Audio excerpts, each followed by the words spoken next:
Oh, all right. All right, guys. Welcome to the first episode of Empower Black Men. I am your host, Jay Field. I have my guest today, Coach Terrell Coburn from Wagner College Division I women's basketball program out of Staten Island, New York. Terrell, what's up, my brother? How's everything? How you doing, Jay? Thanks for having me. I'm doing well. This is postseason time, so it's recruiting time. Really, recruiting is 365 days out the year, so we ramping it up right now. But That's awesome. That's awesome. First year head coach. Record first year 17-12. That's amazing.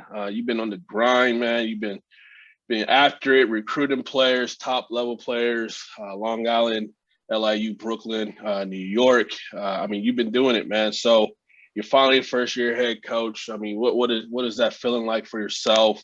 What did that mean for yourself and your family? And what does the future hold for you, man? Well, first, I appreciate it. Obviously, it's a surreal moment for me and my family. Really, uh, my family, my friends, you specifically know what I've been through in this business. And it's very humbling and grateful to be in a situation where, you can be able to tell a story about staying resilient, persevering, and staying the course through your journey of achieving your goals. And so I'm that individual that can remotely refer to that. And I did. I had an opportunity to do something special here. And being the first African American coach in program history is something that the responsibility that I take seriously. And I'm extremely grateful for the opportunity. And I'm extremely grateful for the responsibility. And I love our group of young women that I was able to coach this season, our staff. I'm really grateful for their assistance. The whole motto for our program is just to get better every day. That's who I am. That's what I stand for.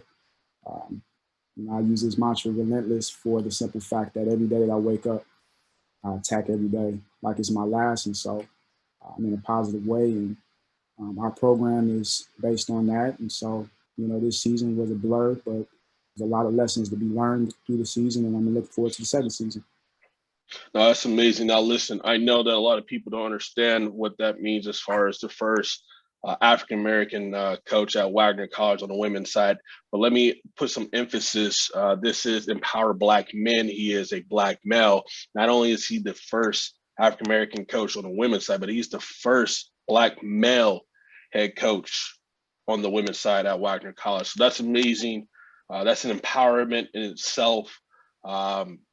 Year two, man. What are we looking for year two?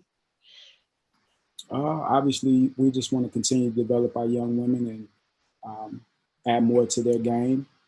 There were a lot of different situations that were there throughout the season that we overcame. For example, this pandemic that we all are going through. There was a mental fortitude that our young women had to exhibit, and I was really proud of their effort of staying committed and staying, true to the process of wanting to get better. So for the second year, we didn't finish the season the way we wanted to. So our goal is to put a banner up, and that's all we are playing for. That's all we're working for, and they're ready to embrace the challenge of continuing through that journey. And so that's what the second year is going to look like for us. Man, that's awesome, amazing. So first question, let's dive in here. Tell us how you got started. We're talking about why basketball. What is the reason why basketball was that driving force for you? Where did you get started? How did you get started? Let us know. Yeah, basketball came in my life. From the time I was 6 years old, growing up in Chicago, watching the Chicago Bulls play, watching my favorite power player of all time, Michael Jordan, um, and just seeing how someone is so great at something and had a positive influence on me and wanting to go outside and play and just enjoy the sport. I fell in love with the sport, and it gave me something to look forward to every day. When it came to just waking up and doing something you enjoy doing and staying out of trouble, and it's not bringing any harm to anybody, it's bringing you joy, it's bringing you happiness. That was something for me that basketball did for me growing up, and it just carried me a long way. It was almost, like my therapy in a sense. whenever I was having a bad day or something, I could just go play ball or watch it. And, you know, my mom put it in my hands, and I used to tell her all the time that I was going to play in the NBA. It was something that I enjoyed, that for me, it became a passion.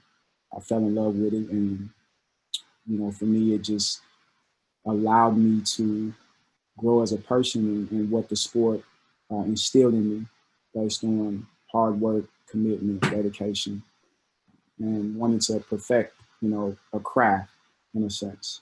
Uh, when you grow up and you don't really have that many male figures or uh, positive role models in your life in a sense, I'm really grateful for my mom, and when it comes to allowing me to enjoy a sport and let it be a driving force for my foundation of who I am as a man now, and how it carried me through my education, how it carried me to my family.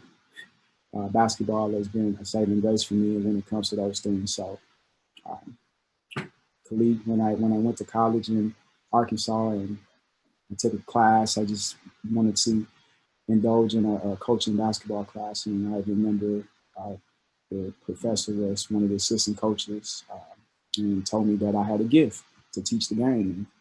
And that really was kind of the turning point for me when it came to what basketball did for me and how much I enjoyed studying the game and playing the game. And now I have the opportunity of someone telling me that I can teach it. And, you know, I never really thought that I would be a basketball coach, but someone telling me that really kind of was the turning point in my life. And so I really indulged into that. And, you know, the rest is history. Now,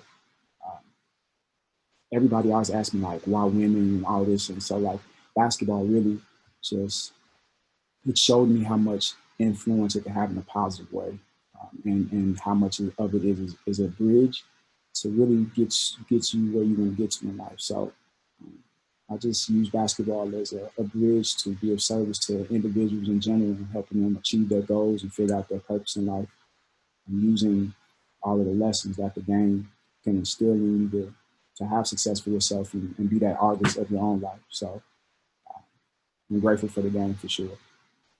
Man, amazing. Love to hear it. I know a lot of us grew up in certain areas that, you know, might be rough, urban areas, hard times, hardships, regardless of that's, you know, living in a certain area, or maybe you live in a decent area, but you had no money. I mean, that's one of the beautiful things about sports in general, especially for the African American community, especially for males as well, to have an outlet away from all the negativity that goes on within, you know, our community, and where we live. Obviously, Chicago, stand up, Michael Jordan all the way. Man, you grew up Southside Chicago, one of the roughest areas, roughest cities, roughest parts, in the United States, where a lot of black men, young black men, do not make it out. Obviously, from drugs, violence, you know, gangs, incarceration, everything across the board. Man, how did you make it out? What is some positive feedback and advice that you could provide for young men, you know, regardless of they're living in Southside Chicago, or, you know, Tampa, Florida, or, you know, Compton, California, Bronx, or the Brooklyn, New York? So, like, what are some advice you could provide and instill into those young men? Yeah, I mean, obviously, uh, to your point, you know, Chicago is one of the roughest cities to grow up in. And, I mean, it's a tribute to my mother and the foundation that was instilled in myself and my brother, and the structure and discipline. Obviously, is in a positive way, is something that you got to have when you're young, and that allows you to, you know, stay away from the negativity and stay away from those type of things. Even then, like, the city will take you if you allow it to. So, you know, the biggest thing in our community and what we talk about is just, I would say, like, the biggest thing that's taken away from our community is the, you know, the word of family, and how powerful that is. I mean, the black family is pretty much non and void, you know, nowadays, and even coming up. You know, it's not two parent household anymore in our community. So you kind of lose track of that a little bit. So for me, growing up in Chicago when I was young, you know, my grandmother and my aunts, my uncle, uh, kept us all together. You know, our family was really what kept me away from the violence and kept me away from that negativity. I had I would say, you know, 7, 8 years old. I don't know. It was just something in me. Like I was extremely motivated to do something special with my life, and maybe it's because I didn't have my father, and maybe I was motivated to want to be better than him. I don't really know what sparked it, but I knew that sports and the things that I want to accomplish, I knew I didn't want to be around negativity. I knew I didn't want to be a statistic. I knew I didn't want to end up dead. I knew I didn't want to cause any harm to people. I wanted to be a positive influence at a young age. That was my mindset. And maybe it was because of the things that I watched on TV. Maybe it was because of, you know, seeing sports figures that, for me at the time, were doing positive things and they were having such positive impact on people, especially in our communities. I knew that I wanted that. So um, there's a level of there's a decision that has to be made, but there's a level of focus that you have to have. If I would give advice to individuals that look like me, and so it really just comes down to choices. You, at a young age, you know right from wrong, right? And so you know that ultimately it's up to you and the decisions that you make. And so I made a decision, a conscious decision at a young age that I was going to be a story for everyone one day to look at and say, hey, yeah, he may have grew up in these ordeals, but I had a strong family. My mom kept us away from the negativity. And at one point, you know, we were away from it, like physically. We lived in the suburbs and, you know, for the most part, going into high school. And so I was able to flourish because I was in a different environment. And, you know, I have cousins that grew up in the city and they're doing extremely well for themselves. So I know that our family was something that kept us strong, a strong foundation with our family. And you got to know who you are, where you want to go. Sometimes sports is a great tool to have because of the coaches, but maybe the individuals that you come in contact with, positive influence that you come in contact with. It's really your choice in how you use that, or in a sense, and you just have to continue to believe in yourself and continue to believe that there's something else out there um, than what you're around in that environment, and be willing to get past that fear and indulge in it. And so that's what I did. Um, you know, I don't look back. No, that's awesome, man. Listen, you're probably one of the most positive people that I know. There's not that many people that can literally live in a year, 365 days, and honestly, man, it seems like you only have maybe 2 days where you might get down on yourself, but it's more of a hunger wanting to get better and improve. But being a positive impact and role model that you really want to be. Uh, and then on top of that, we're talking about, you know, a coach at the collegiate level, but more importantly, a black male coach at the collegiate level, but more importantly, a black male coach, you know, coaching women's basketball, being a positive impact on those young ladies' lives. I mean, what does that mean to you? And what are some things that you do on a daily basis to make sure that you're influential in their lives? I mean, when you have that quote unquote title of being a coach, it's a big responsibility. I would like to say more than uh, just me being a coach. I'm a teacher. It's a leadership role. It's a leadership role that you have to really take hold of and really be in position to want to have that role and exhibit the behavior that's required. So for me, being a coach, especially at the collegiate level is a time where just in general, you know, student athletes, it's that 4 year span where you want to figure out who you are, what's your purpose in life, where you want to go in life, what type of career you want, what type of work you want to do. I like to say that I'm doing my work, which in turn is my purpose in life is to be of service. So every day that I wake up, I always want to be a better, you know, Coach C, quote unquote, Terrell in a sense, and be a better person every day and study myself, my strengths and my weaknesses, and really improve on all of those things so I can be of service to those individuals that I encounter because of the leadership role that I possess. And so for me, every single day, you know, I always have a certain mindset and a certain focus and a certain drive to just continue to improve as a person, to continue to improve as a leader, and in turn, want to develop leaders in a positive aspect. And, you know, for us as Black men, as Black people in general, we don't have these leadership roles given to us. We earn them, but at the same time, there's a level of representation that we want to indulge in. And so for me to be in this leadership role and have this responsibility, I want to be able to show young people that we can be in these leadership roles. We can do something positive with the responsibility that is given to us. And so we don't have to just be rappers. We don't have to just be you know, sports figures in a sense. And even though I coach a sport, again, basketball is a bridge to figure out what your purpose is in life, what you're calling. So for me to be in this leadership role, I just want to be able to have that type of impact that you can do whatever you want as long as you stay focused, you stay true to yourself, and continue to believe in what you're good at and wake up every day and not settle. No, that's great, man.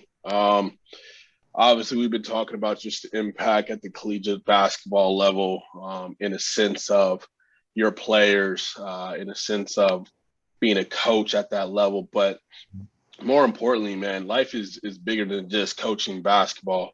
What does that look like for you? What type of impact that you really want to have when it's all said and done for your legacy at the end of the day? I mean, the biggest thing for me, you know, especially being in America, there's a high level history in this country about how Black people were treated, and ultimately we built this country on the blood of our ancestors. And so for me, I just want to continue to be that positive focus or positive drive that our ancestors were fighting for us to just to have freedom to live our lives accordingly. And I want to be able to be in a position where when my daughter and my son, you know, they continue to grow and continue to grow in their own capacity, that their father did something that was uncommon, that was extraordinary, and in turn, we can continue on that legacy to just continue to help people, especially in our community. And it doesn't necessarily have to be something physically. I mean, obviously, philanthropy is something that is important for me and my wife and everybody that I've been in contact with. I mean, this is the reason that we're doing this episode, is to continue to do those type of things in different ways. But in the same time, just continue to be a service, continue to represent our community the right way, and change the narrative of who we are as men, as Black men, how we get treated on a daily basis, and how we carry ourselves. And at the same time, show our community that there is a way to get out of the negativity. And as long as you want to do it, you want to be able to be an example of how it's done. No, love that. Love that. Let's talk about the past. If you could go back, two-part question, what would you tell yourself, the younger version of yourself, the young, you know, Terrell? What advice would you provide, you know, knowing all the information that you know now? And on top of that, let's try to mix it up a little bit. What different career path would you have taken outside of coaching basketball? Now, those are two really good questions. You know, again, like I said in the beginning of the show, that my brother and myself, you know, we were raised by a mother. We was raised by a woman. And at the same time, you know, our father wasn't in our life growing up. And, again, I was young. I saw a lot of things. I saw a lot of things. I mean, we could spend 2 hours, and so I could tell you about all the things I saw at a young age that a kid shouldn't be seeing at all. And as I got older and saw how hurt my mother was in a lot of those situations, it made me angry, extremely angry. And so I grew up angry most of the time, but motivated to be better. No one really knew that, but how I carried myself, I didn't trust people. I knew that at the time I thought I knew everything, to be honest with you, and that as long as I worked hard and continue to stay focused, I could accomplish whatever.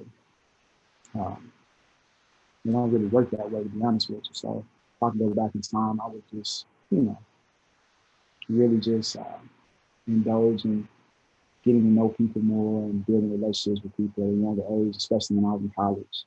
Um, the networking tool that I didn't really take advantage of when I was younger. When I say younger, like in college and stuff like that, it was because I didn't trust people. It was because I always felt like it was me against the world. I saw these narratives and different things about how Black boys and Black men and what we would amount to or what we were looked at as, or those things really angered me. And so there was a time where I had to come to the conclusion that I just have to continue to be positive and continue to humble myself in the sense of opening up to people and not necessarily having the mindset of me against the world, but having the mindset of wanting to conquer the world in the sense of getting through those bad things and sharing my story. And so I think that I would love to go back and say, man, just relax here. Everything will be all right. And just open up more to people and be yourself. When you have all this anger, and in fact, I think that's surprising for when people see this show is that you were angry when you were young, but you're extremely positive. I think there's a certain focus that I had where I was able to combat anger and then making a decision to go for what I wanted. So you have to have a positive mindset and a certain focus, but really the anger was kind of like my drive a little bit, in a sense. And so if I could choose a career path that I would indulge into, I'm not really good at it, but I would love to be like an actor or something. Okay. A lot of that energy, take a lot of that energy and passion and like put it into a character, put it into different characters and just let everything out all on the table and, really like see how like it would be to be a boxer or see how it would be like to be a lawyer, like do all these different things. I feel like even now I'm an artist. Yeah. I'm really good at something and I'm painting a picture for that, but I would love to be good at acting. That's awesome, man. That is something I for sure didn't know. So that's it's always good to hear something new from people that you have nothing but love for. That's amazing. So let's talk about man. You got a son. You know, a black son in America with the most intriguing last 3 years, maybe 4 years. Obviously, this extends back, decades and centuries, but more, you know, of an advanced life, you would not think that you would see what we've seen in the last 3 to 4 years here in America with all the political rights and movements and stuff. Man, as an African American father to an African American son, how does that day to day impact your decision? And I know he's still young, but what are some things that you're going to kind of instill in him as he gets older? Based off of everything that we've seen and have heard from propaganda, TV, media, social media, and what they view. And when I mean they, for everybody that's listening, society views of black men. Yeah. I mean, for me, I talk about it all the time. It's just about education. I mean, he's really young right now, and the last 10 years, I've really educated myself in all of those different aspects he just touched on. The biggest one is just our history in general, how we, came to America and our ancestors and how our community has been treated, how media narratives, propaganda has really controlled our behaviorisms, how we see the world, our perspectives, all of those different things. So what I've been really enthusiastic about the last few years, especially with everything going on, is just continually educating on myself and why we've been treated this way, um, how to carry myself in a certain capacity to do some of those things as far as changing our narrative, and how I carry myself every single day, because a certain representation um, that we have to uphold doesn't usually happen in our community based on what we see in our perspective. So I just want at some point when my son gets older to educate him on all the things that I'm knowledgeable on and pass that wisdom on to him. So when the time comes for him to think for himself, um, he'll be equipped and ready to encounter all of the BS in this country and be able to, you know, hold himself to a high standard, but at the same time be able to make conscious decisions based on all the knowledge that will be passed along to him. That's great, man. I definitely hope that is something that other, African American fathers, African American mothers, even here, or even Caucasian parents who have African American sons and understand it and are knowledgeable, about how it is to raise an African American male based off of what society shows and what they paint and view. Black men, young black men. They're cute up until a certain age, and then become a threat after that, and that's not a representation of who we are. So I love to hear, a black father, things that he's going to instill within his son. So I appreciate you answering those questions. Obviously, we got a few more for you before we let you go. With everything going on in the world, from everything that we've experienced and seen over the last 3-4 years, just what we just talked about, for more, Latinos within the Latino community entering politics. Shout out to all the women getting better opportunities and greater opportunities. Even the Asian community coming over from Asia and entering that real estate market and that business force here in the United States. But at the same time, what we see on TV and the last 3 years, the heartache and pain that a lot of unfortunate African American families have endured, without a lot of things out there for Black men, and a lot of Black men, the majority of Black men in America actually being incarcerated. Do you think, if you do, that Black men are falling behind of where we should be in 2022 in society? Yeah, I mean, all those points, I mean, that you touched on are obviously true, but again, for me, like being in this business, especially with the opportunities that are scarce for us Black men in sports in general, just being in leadership roles. Um, I do want to shout out all the Black women that are getting receiving opportunities to be in these leadership roles, because they should be in these leadership roles. And it's up to us as Black men to continue to celebrate Black women when they get these leadership roles. And I think that's one of the biggest misconceptions in our community, is that we don't uphold our Black women and protect them like we should. And that's not the case. That's the issue in this country, is that there's so much propaganda and so many different things that are used to justify that that's not the case. And so I think that the reason why Black men are falling behind, obviously, is because of um, the propaganda and the different tools that are used against us. You have a gentleman that was killed, on a phone, basically video for for 5 straight minutes. The entire world saw it, not just America, but the entire world. And so all of a sudden, when that happens, there's all these different things that are happening in the workforce. There's all these different things that are happening in politics that should have been taken care of in the first place, and shouldn't have taken a video for that to happen. But that's where we're at right now. It's all a reactionary type of life that all of us are living. You know, the idea of being proactive has been scarce, and so yeah, we've fallen behind. But at the same time, is that because of the narrative that's out there, because of what people see.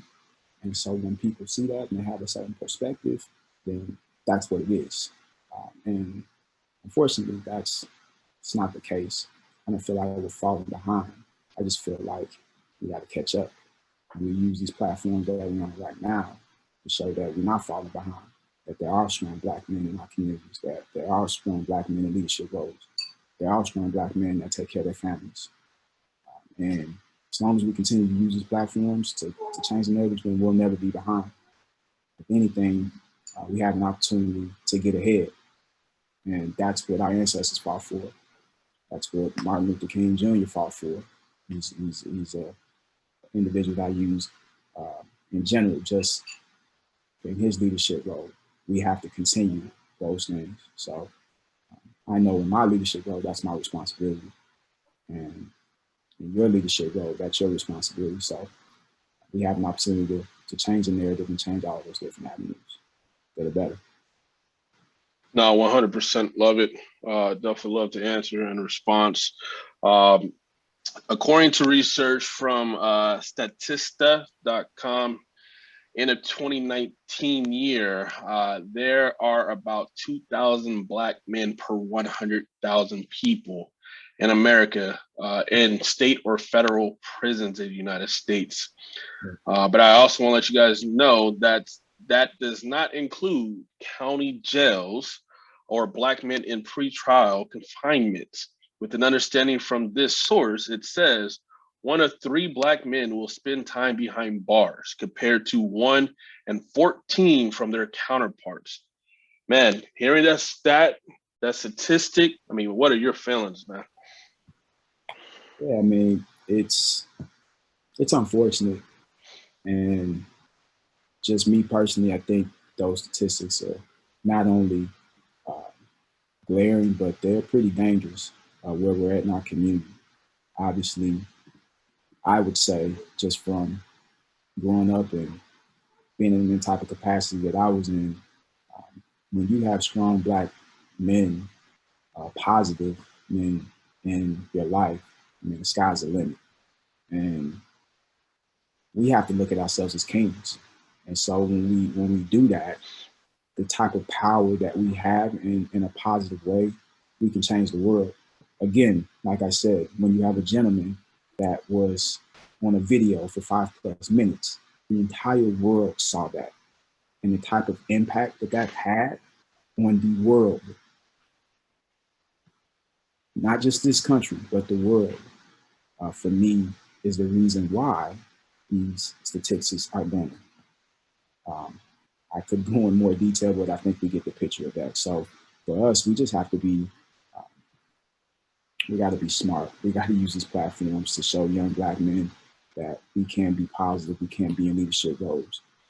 We don't have to succumb to the negativity in our hoods, in our environments, and that's why our perspectives are lost, and we have to use these platforms to raise people's perspectives in a positive way, particularly young Black males, when it comes to that. Because again, like I said in the beginning of the show, the biggest misconception in our community is family, what that means. It's scarce in our community right now. That's why those statistics are where they're at. So once we can fix that, then we can get back to what I feel like, you know, it was when our parents were growing up. And then once you get past the 80s, all of that negativity, all of that stuff it's like a cycle. I feel like being in this country is just a game. It's a business.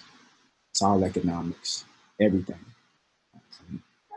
As long as us Black people, we understand that, and we continue to educate each other on those concepts, then we could change those numbers. No, I love that. And yeah, I definitely agree with you, man. I mean, it's the numbers are super dangerous. I think that, you know, more and more people are trying to take a better action as far as looking at, you know, wrongful convictions. You know, no disrespect, you know, but the '94 crime bill that was, pushed and presented by, Biden and Clinton, that incarcerated so many people. And obviously, I was listening to a show not too long ago, and they were, I believe it was Snoop Dogg talking about how, marijuana is legal now, and you still got so many African American males, and I'm not, promoting, drugs by no means or anything like that, but you still got so many African American males still incarcerated, and it's legal. And obviously, the government is taxing on that and making their money, making their millions and billions of dollars.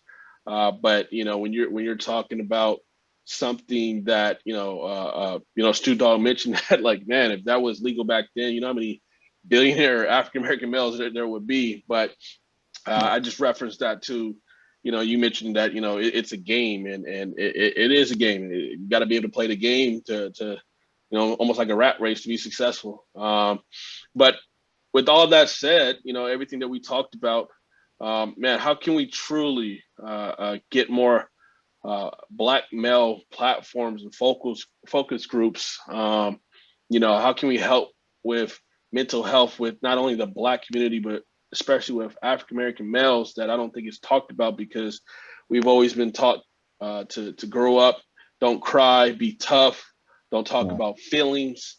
But at the same time, man, we're eating up inside, a lot of us, because just like yourself, and myself, and as well as myself, we've seen a lot, we've experienced a lot, but we don't get to talk about it. It's almost like PTSD. How can we get all those things, man, to really help Black men succeed and have that health break and talk about that stuff, so the world can be able to help better understand where we come from, what we experience, the situations like Emmett Till, God rest his soul, understanding that what we talked about before, lynching is not even a federal hate crime yet.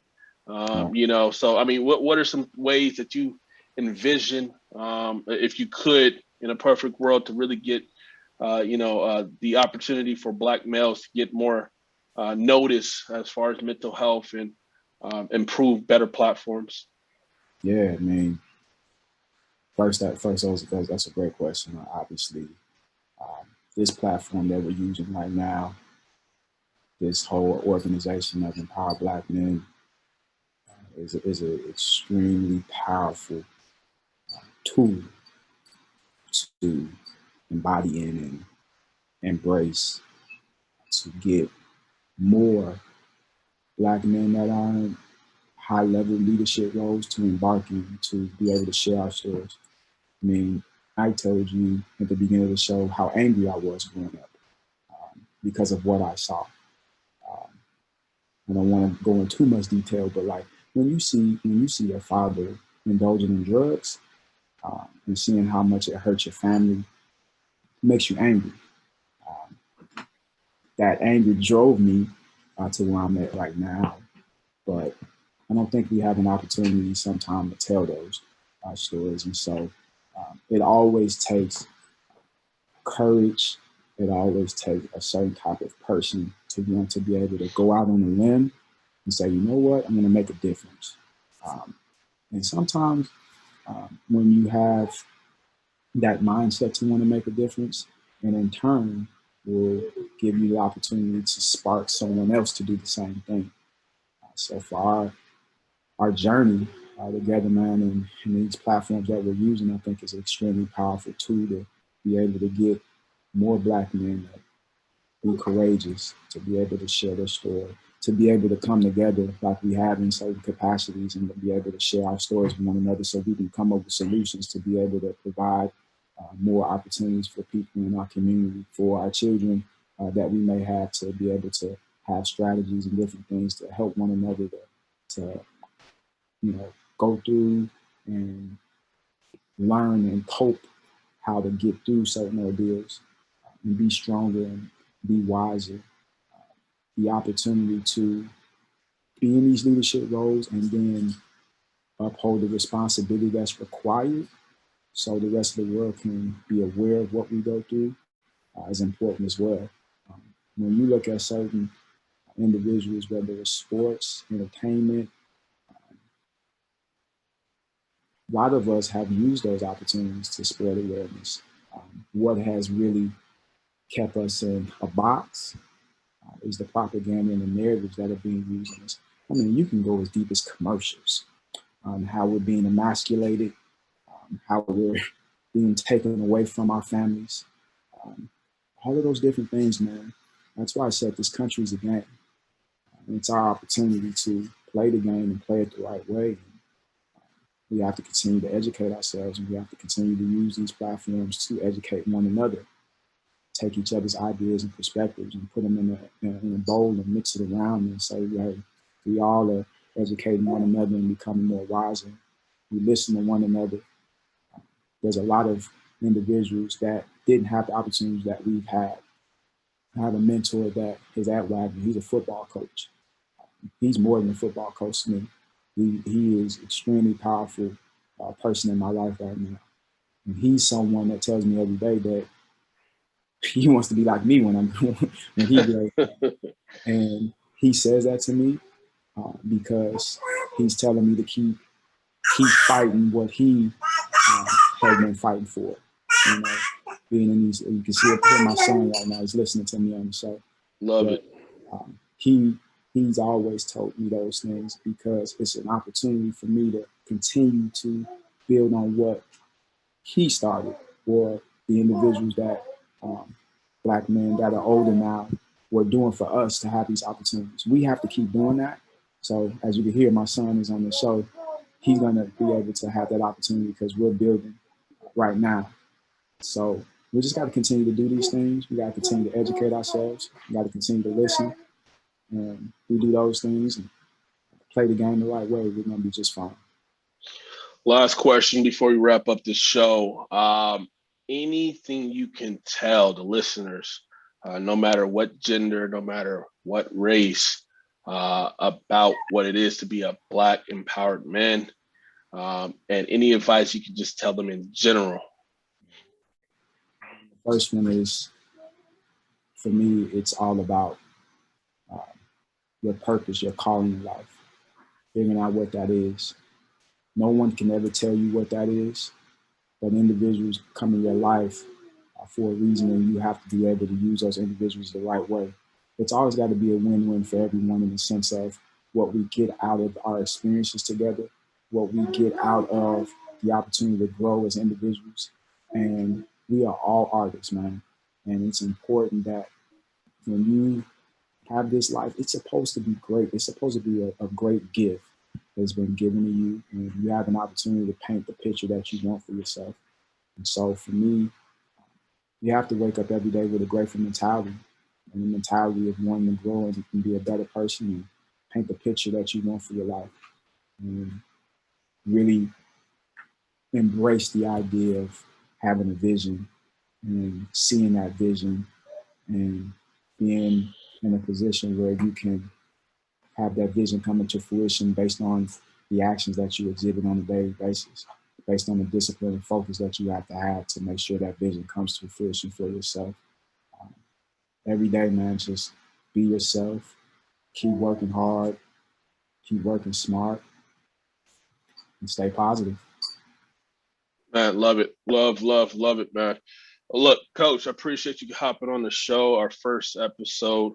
Hope you enjoyed yourself. Listeners, I hope you enjoyed this episode of Empower Black Men. Listen, thank you for joining. Thank you for listening. Not only for to hear about Empower Black Men, but just to be able to listen and gain some knowledge. Follow us on Instagram, on YouTube, Empower Black Men. Anybody looking to join the show or know somebody that they should be on this show, please email us at empoweredblackmen@gmail.com. Again, that's empoweredblackmen@gmail.com. Coach, appreciate the time, love, and man, hope to talk to you soon, man. Thank you for having me, brother. I appreciate it. Thanks, bro.